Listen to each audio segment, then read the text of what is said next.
અમેરિકાથી એક મોટા ન્યૂઝ આવ્યા છે, એ આપણા બધાની ચિંતા વધારનારા છે અને ખાસ કરીને પેટ્રોલના ભાવ વધારા માટે લોકોએ તૈયાર રહેવું પડશે એવું અત્યારે લાગી રહ્યું છે।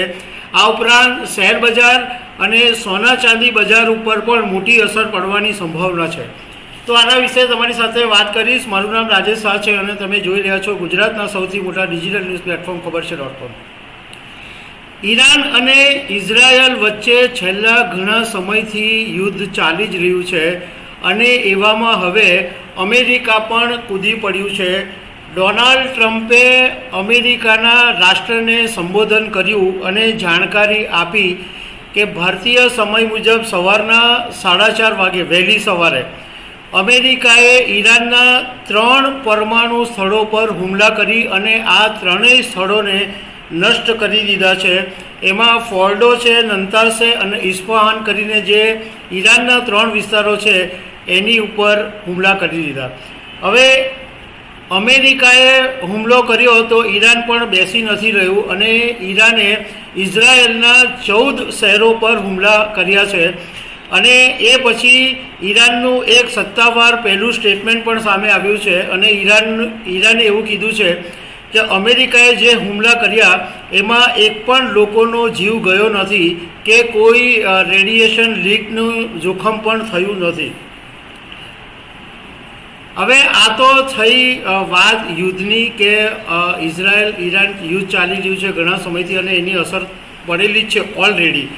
એવા સમયે અમેરિકાએ જ્યારે હવે હુમલો કર્યો તો એની શું અસર પડશે એના વિશે જાણકારોએ કીધું છે કે ઓલરેડી જે ક્રૂડનો ભાવ હતો એનો વાયદા બજારની અંદર ભાવ ઓલરેડી 18% જેટલો ઉછળી જ ગયેલો અને એ $77 પર પહોંચી ગયો, પરંતુ હવે $120 ઉપર ક્રૂડનો ભાવ પહોંચવાની પૂરેપૂરી શક્યતા છે।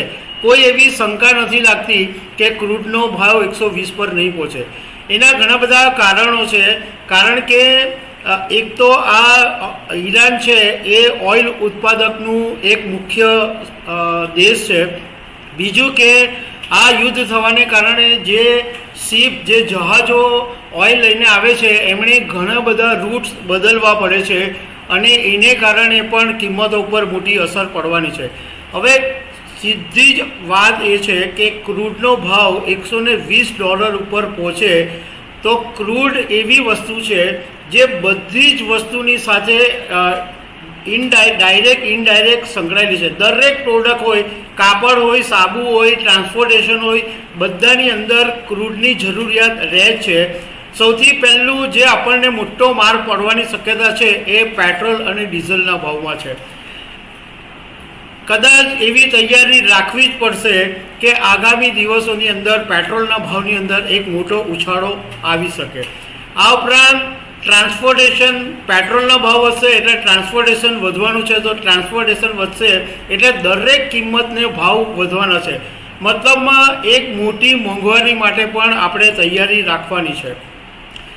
બીજું કે JP મોર્ગન, સિટી બેંક અને US બેંક એણે આ એક આઉટલુકની અંદર કીધું છે કે ક્રૂડ ઓઇલના ભાવ ટૂંક સમયની અંદર $120 ઉપર પહોંચી શકે। એટલે આ બધી એકદમ જાણીતી અને પ્રભાવશાળી સંસ્થાઓ છે, એમણે આ કીધું છે કે ક્રૂડના ભાવ આસમાને પહોંચવાના છે $120 અને એક રિપોર્ટની અંદર તો એવું પણ કહેવામાં આવ્યું કે $120 નહીં, $130 કરતાં પણ ક્રૂડ ઓઇલના ભાવ ઉપર જઈ શકે છે। બીજી શેર બજારના નિષ્ણાતોએ એવું કીધું કે આ અમેરિકાના હુમલાને કારણે જે ઇન્ટરનેશનલ લેવલના સ્ટોક માર્કેટ છે એની ઉપર અસર પડી છે અને હજુ પડશે।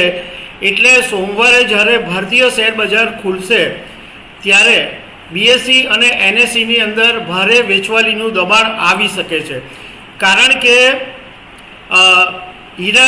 અમેરિકા પછી ઈરાને પણ જવાબ આપ્યો છે। મતલબમાં આ યુદ્ધ અટકવાનું નામ નથી લેતું, તો આની અસર સોમવારે BSE NSE પર પણ થઈ શકે છે। બીજી એક અસર છે એ ગોલ્ડના ભાવ પર પડી શકે। જેમ જ્યારે બી યુદ્ધ થયા છે, જ્યારે બી હુમલા થયા છે ત્યારે ગોલ્ડના ભાવ આસમાને ગયા છે, તો અમેરિકાના હુમલા પછી પણ ગોલ્ડના ભાવો પણ ફરીથી ઉછળવાની સંભાવના છે, કારણ કે બધા જ બીજા બધા ઇન્વેસ્ટમેન્ટ કરતાં ગોલ્ડને સેફ ઇન્વેસ્ટમેન્ટ માનવામાં આવે છે. બે વાત ફરીથી રિપીટ કરવા માગું છું. એક તો પેટ્રોલના ભાવ માટે આપણે તૈયારી રાખવી પડશે, અને દરેક વસ્તુ હવે મોંઘી થવાની છે એની પણ તૈયારી રાખવી પડશે. તો દર્શક મિત્રો, આવી અનેક વાતો સાથે અમે તમને મળતા રહીશું. Thank you very much.